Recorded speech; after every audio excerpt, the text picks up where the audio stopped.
Welcome to the RE/MAX Hallmark York Region Real Estate Market Report for April 2014. Let's take a look at some of the York Region statistics for Aurora, Newmarket, Richmond Hill, and Vaughan, and see what's happening. We'll take a look at what the market's doing in Aurora first of all. The average sale price year-to-date in April was just over $626,000. That number represented an average 7.5% increase from 2013. With 110 home sales in the month, the numbers were down 1.8% compared to last year. There were 160 homes for sale in April, almost 31% fewer than in 2013. The ratio of sales to listings came in at a busy 68.8%, up 17% from last year.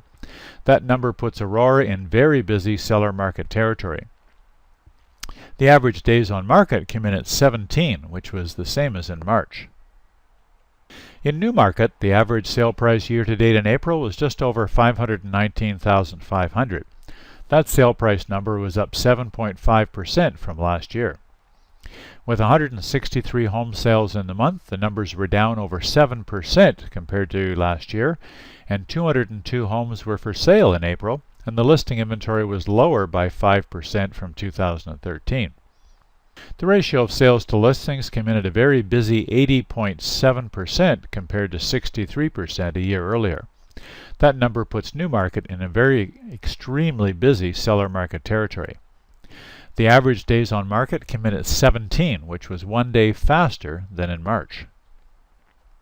Moving west to Richmond Hill, the average sale price year-to-date in April was just over $757,000. That sale price number was up 6.7% compared to last year at this time.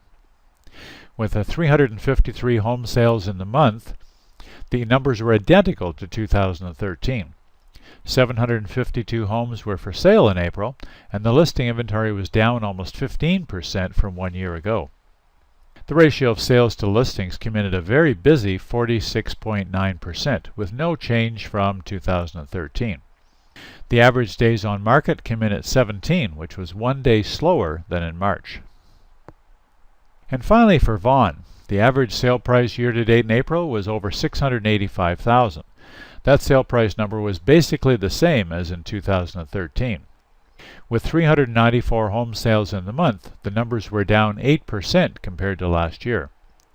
919 homes were for sale in April, and the listing inventory was down 15% from 2013. The ratio of sales to listings came in at a busy 42.9%, up 3% from 1 year ago. And the average days on market came in at 18, which was one day faster than in March. So everything seems to be happening in moderation in York Region. Listing inventories are down from 5 to 30%. Sales numbers range from slightly negative to lower by up to 8%, and average sale prices are flat to increasing by 7% year over year, depending on the community. The big aha here is that fewer homes to sell mean fewer sales, with homes remaining in an affordable range for buyers year over year. To get a picture of the overall Toronto real estate market, let's look for a moment at the average sale price this April compared to last year. We can see from the chart that the April 2014 average is up by 9.8% year over year. Significantly, the listing inventory has declined by 8.4%, and overall market sales numbers are up just 2% when compared to 2013.